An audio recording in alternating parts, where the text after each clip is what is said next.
உலகெங்கும் வாழும் ஜோதிட நேரம் அன்பு நேயர்களே, உங்களை வணங்கி மகிழ்வது உங்கள் சித்தயோகி பேரம்பளவான். உங்களை ஜோதிட நேரம் மிகவும் கவனமாக ஒவ்வொரு மாதமும் கவனித்து உங்களுடைய பலனை எந்த விதத்தில் சொன்னால் உங்களுக்கு எவ்வளோ ஆறுதலாக இருக்கும்ன்றத மிகவும் நுட்பமாக அந்த கணிதத்தை உங்கள் முன் வைக்கிறோம். இந்த அக்டோபர் மாத பலனை பற்றி நாம் இனி பார்ப்போம்.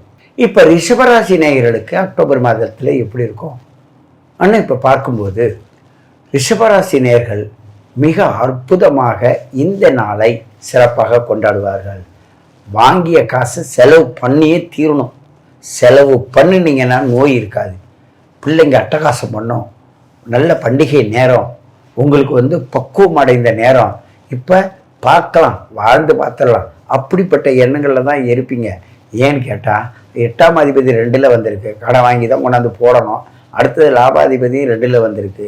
லாபமும் நஷ்டமும் சேர்ந்து ஒன்றா வர்றதுனால நடக்குது சார், நான் கடன் வாங்கிட்டே இருக்கேன் சார், அது எப்போ தான் நடக்குது பார்க்கலாம் சார், அப்படி நீங்கள் கேட்குற அளவுக்கு இன்றைக்கி இருக்கும்.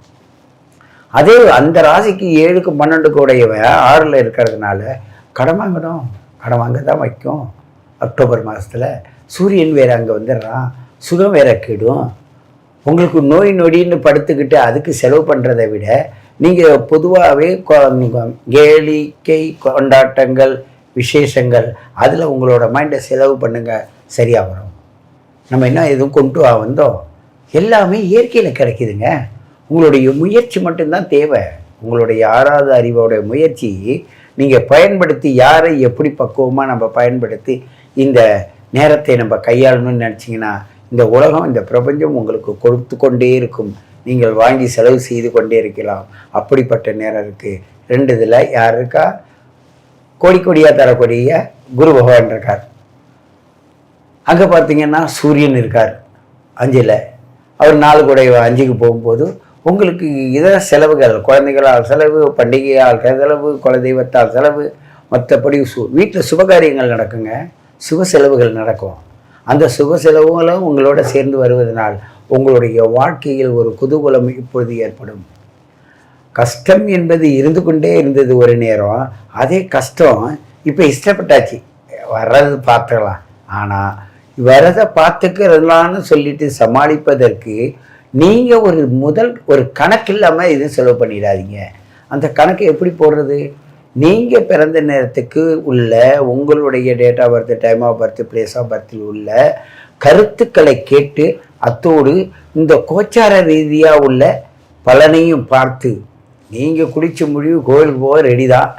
ஒரு வேனில் எல்லாரையும் அழைச்சிட்டு போகிறாங்கன்னா, வேன்காரன் வரானா இப்போ கோயிலுக்கு வரியான்னு கேட்டு அழைச்சிட்டு போகிறான்னா ஏறிக்க வேண்டியதுதான். நம்ம என்னன்னா பைக் வரும் அல்ல அது வரும்னு நீங்கள் காரண காரியங்கிறது, பைக்கும் போய் வண்டியும் போகும். அப்படி அவசரப்பட்டு வார்த்தையை விட்டுறாதீங்க. இந்த 8ஆம் அதிபதி உங்களை வார்த்தையை இழுத்து ஒம்பளை விட்டுருவான். ஆகையினால அவனே, ஏன்னு கேட்டால் அவனே அந்த இடத்துக்கு பாதக ஸ்தானத்தில் உட்காந்துருக்கான், பாதகத்தை பண்ணி விடுவான். நடுவில் ஒருத்தர் குறுக்க பேசுவார், என்னங்க இது ஒரு பெரிய விஷயமா, வாங்க 2 பேரும் வண்டியிலே போகலாம்னு சொல்லிட்டு உங்களை போகிறவங்களையும் பிடிச்சி இழுத்துருவான். இது மட்டும் ஒரு உதாரணம் மட்டும் இல்லை, பல விஷயங்கள் குடும்பத்தில் நடக்கக்கூடிய சுப விஷயங்கள், சுபகாரியங்கள் அவங்க இஷ்டத்துக்கு விட்டுருங்க. குடும்பத்தில் உள்ளவங்க இஷ்டத்துக்கு விட்டுருங்க. நீங்கள் கொஞ்சம் விலகி நில்லுங்க, தானாக நடக்கும். நீங்கள் உள்ளே போந்தீங்கன்னா நீங்களே 6ஆம் அதிபதியாக இருக்கிறதுனால இருப்பா பார்த்துக்கலாம். ஒரு சின்ன ஒரு வார்த்தை சொல்லியிருப்பீங்க, நீ தானே சொன்ன பார்த்துக்கலான்னு சொல்லி, இப்போ நடக்காத போயிடுச்சு, என்ன பண்ணுறது அப்படின்னு பழியை தூக்கி நம்ம தலையில் போட்டுருவாங்க. அப்படி பழியை போட்டு நம்ம தலையில் போடாத அளவுக்கு நீங்கள் புரிந்து கொண்டால் இந்த நாள் சிறந்த நாளாக உங்களுக்கு இருக்கும். சிறப்பானது, நல்ல பலன் உள்ளது. எப்பொழுதுமே எப்படின்னு கேட்டால் ஒரு சான்ஸ் ஒரு நேரங்களில் கிடச்சிருவுங்க. அதான் காலத்தோட அருமை. காலம் என்று ஒரு பெரிய பொக்கிஷம். அந்த பொக்கிஷத்தை பயன்படுத்த தெரிந்தவர்கள் தான் அதை ஆண்டு அனுபவித்து சீர சிறப்பாக வாழுறாங்க. அதில் ஒரு மாதிரி ஒரு மன சஞ்சலமோ சோம்பேறித்தனமோ இல்லை ஒரு அலட்சியமோ இருந்தால் மட்டும் அந்த காலத்தை நீங்கள் மதிக்காதனால அந்த காலம் கடந்து சென்று விடும். அதற்கு பிறகு நீங்கள் தான் நினச்சிக்கிட்டு வேதனைப்படுவீங்க. அப்படிப்பட்ட நேரத்தை நீங்கள் இப்பொழுது ஆக்கிவிடாதீர்கள். ரிஷபராசி நேயர்கள் அக்டோபர் மாதத்தில் மிக சிறப்பாக செய்வதற்கான காலம் இது. உங்களுடைய இல்லைன்னு வச்சுங்க, நண்பர்களாலையும் கடனாலையும் உங்களுடைய நோயாலையும் வீண் செலவு தான் பண்ணணும். உங்களுக்கோ இல்லை உங்களை சார்ந்தவங்களுக்கோ அது செய்ய வேண்டி வரும். இல்லை தாயோட சகோதரர்களுக்கு, மாமா வம்சத்தை சார்ந்தவர்களுக்கோ, இல்லை நீங்கள் பேச்சு வழக்கில் பேசி பழகினா கூட சரி, இந்த எனக்கு இது மாதிரி உதவி வேணும்னு அதுக்காக நீங்கள் கடனை வாங்கி கொடுக்க வேண்டியதாக வரும். ஆகையினால் இந்த மாதம், அக்டோபர் மாதம் மிக சிறப்பாக செல்ல உங்களுக்கு இருப்பதனால் நீங்கள் என்ன பண்ணுறீங்கன்னா, உங்களுடைய வாழ்க்கையோட தரத்தை உணர்ந்து புரிந்து செல்லுவதற்கு இந்த கிரகங்கள் சப்போர்ட் பண்ணிகிட்டு இருக்குது. ரொம்ப அருமையாக இருக்குது. ஆனால் ஒன்று, விபத்து வரும். திடீர்னு விபத்து வரும். யாரோ எங்கே இருந்தோ கொண்டாந்து குறுக்க விட்டுருவான். உங்கள் ஜாதகத்தில் செவ்வாய் சனி இருப்பதை பொறுத்து இந்த விபத்துக்கு ஆளாகும். இன்றைக்கு செவ்வாய் சனி இருக்குது, அதுவும் உங்களுக்கு சரியில்லாதான் இருக்குது. உங்கள் ஜாதகத்திலையும் சனியை வைத்து, சனியும் செவ்வாயும் சேர்ந்துருந்தால் இவன் போய் மோதுவான். சனி முன்னாடி நின்று பின்னாடி செவ்வாய் இருந்தால் பின்னாடி ஒருத்தன் வந்து மோதுவான். இல்லை முன்னாடி செவ்வாய் போய் பின்னாடி சனி இருந்தனாக்க இது போய் பிரேக் போட்டு வச்சுருவான். அவன் வேறு ஸ்பீடில் போய் அப்படியே நிறுத்தி 2 பேரும் ஜாம் ஆவாங்க. இது மாதிரி விபத்துகள் வருவதற்கும் காரணம் இந்த நேரம் நடந்துகிட்ருக்கு. ஆகையினால உங்களுடைய காலத்தை நீங்கள் உணர்ந்தால் உங்களை போல கோடீஸ்வரர் எவரும் இல்லை. உங்களுக்கு பணம், காசு, செல்வாக்கு எல்லாமே கிடைக்கின்ற இந்த அற்புத காலத்தை கேட்டு தெரிந்து புரிந்து வாழ வேண்டும் என்று கேட்டுக்கொண்டு உங்களை மீண்டும் சந்திக்கிறேன். உங்கள் சித்த யோகி பேரம்பலவாணன். பரிகாரம் என்பதை நீங்கள் சொல்ல மாட்டீங்களே, ஏன் சாமி? நிறைய பேர் சொல்கிறாங்க. கோவில் குளங்களை சார்ந்து பூஜை புரஸ்காரங்களை செய்து நீங்கள் உங்களுடைய வாழ்க்கையை முன்னேற்றுங்கள் என்று ஆதி காலத்தில் உள்ளவர்கள் குளத்தை கட்டி வைத்தார்கள், கோவிலை கட்டி வைத்தார்கள். ஏன் கட்டினாங்க தெரியுமா? கடல்ல இருக்கிற நீர் எந்த அளவுல இருக்குதுன்னு காலையில பூசாரி அந்த கோவிலுக்கு பூஜைக்கு தண்ணி எடுக்க வரும்போது அந்த தெப்ப குளத்துல எந்த படிக்கட்டுல தண்ணி இருக்கு, எந்த படிக்கட்டுல தழும்பு இருக்கு, எந்த படிக்கட்டுல எப்படி இருக்குன்னு இங்க பார்க்கும்போது அங்க கடலுடைய நிலை தெரியும். இதை எடுத்துக்கொண்டு போய் அந்த கடவுளுக்கு அந்த தண்ணீரை சாத்தும் போது இந்த பிரபஞ்சம் சிறப்பாக இருக்க வேண்டும் என்று வேண்டிக்கிற ஒரு தன்மையை ஆதி காலத்துல உண்டு பண்ணாங்க. இப்ப டேப்பை திறக்கிறாங்க, தண்ணியை திறக்கிறாங்க, தலையில ஊத்துறாங்க. ஒரு மனிதன் உடல்ல இருந்து ஆராசு நிறைய பாயுதுன்றது ஒரு இலக்கியங்கள் சொல்லுது, மருத்துவம் சொல்லுது. அப்படி இருக்கும்போது ஒரு கோவிலுக்குள்ள நீங்க போறீங்கன்னா, கோவிலுக்குள்ள இரும்பு கம்பியால் அடைச்சி சாமியை வச்சுக்கிட்டு அதுக்குள்ள நீங்க போகும்போது உங்க ஆராசெல்லாம் அந்த இரும்பு கம்பியில படாது. அந்த முண்டிக்கிட்டு போகக்கூடாது. மன கட்டுப்பாடு, மன ஒழுக்க வேணும் தானங்க கோவிலை கட்டினாங்க.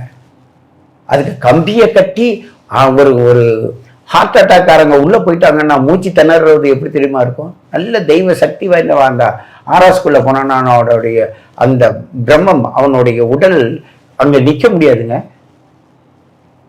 ஏன் சித்த பெருமக்கள்லாம் போய் கோயில் குளங்கள்லாம் போறது இல்லை, அவங்க மட்டும் தனிமையா இயற்கையா இருக்காங்க. ஏன்னு கேட்டா அவங்களோட ஆராஸ் வந்து அவ்வளவு பெருசு. புத்தருக்கு 500 கிலோமீட்டருக்கு அந்தாண்ட அவருடைய ஆராஸ். அந்த அவரை யோசிச்சுட்டு அந்த 500 கிலோமீட்டர்ல போகும்போது புத்தா சரணம் கச்சா கசன்னு சொல்லி அப்படியே அந்த அவரோட ஐக்கியமாய் போவாங்க. விவேகானந்தர் அழகாக சொல்வார், திருவள்ளுவர் அதை சிறப்பாக சொல்வார்.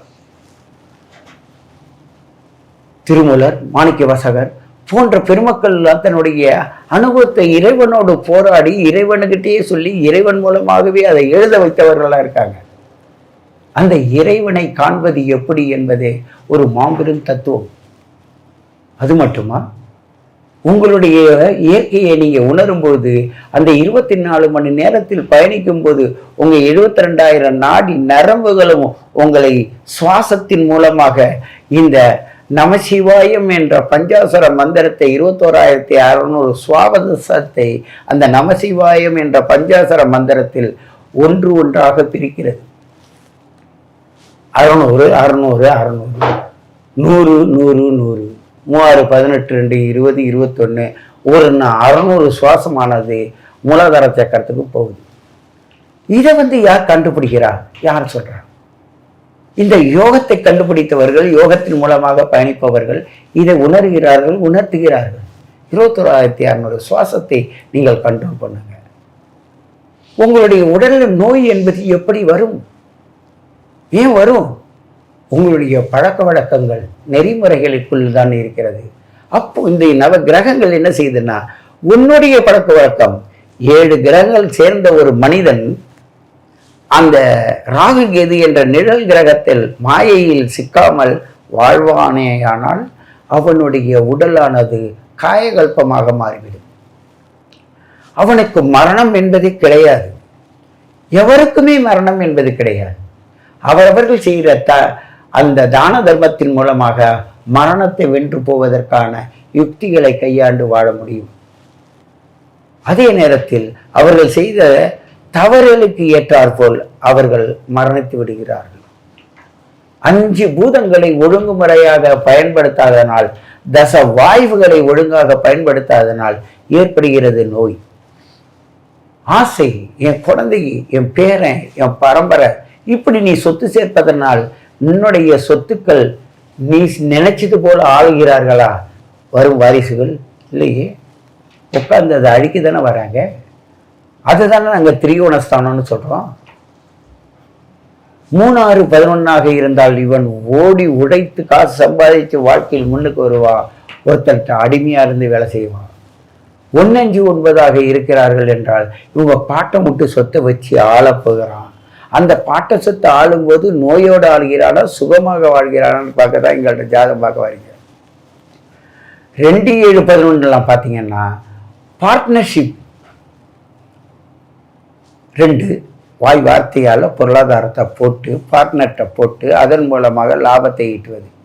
இந்த லாபஸ்தானத்தை பொறுத்து தாங்கள் உங்களுடைய வம்சாவழியை வளருதா தாழ்தான் பார்க்குறோம். அந்த 11ஆம் இடம் என்ன? வெற்றி சின்னம், வெற்றி கொடி, இவன் பரம்பரை எப்படி ஹிஸ்ட்ரி எழுதுகிற இடம். அது எங்கே உள்ளது? உன்னுடைய குழந்தைக்கு 7ஆம் இடம்தான் 11ஆம் இடம் உனக்கு. அப்போ உன்னுடைய மருமகன் மகன்களால் அங்கே ஏற்படுத்தப்படுகிறது. அவளுடைய கணவனால், அவனோட மனைவியால் அங்கே நிர்ணயிக்கப்படுகிறது. பாவமும் புண்ணியமும் வெளியில் இருந்து வருவதில்லைங்க, நம்ம செய்வதை பொறுத்து தாங்க வருது. இந்த ஜோதிட கலையை பொறுத்தவரையும் இந்த அருமையான வழிகாட்டுதல் மூலமாக இந்த ஜோதிட நேரம் உங்களை அழகாக எடுத்து செல்கிறது.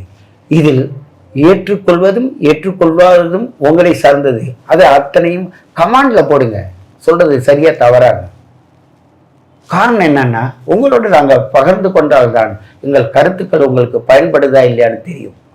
ஆகையினால் உங்களுடைய பயண பாதையை வெற்றி பாதையாக மாற்றுவதற்கு இந்த ஜோதிட நேரத்தை அணுகுங்கள். உங்களுடைய வெற்றி பயணத்தை மேலும் மேலும் வளர்த்து கொள்ளுங்கள் என்று கூறிக்கொண்டு உங்களை மீண்டும் சந்திக்கிறேன். உங்கள் சித்தயோகி பேரம்பளவான்.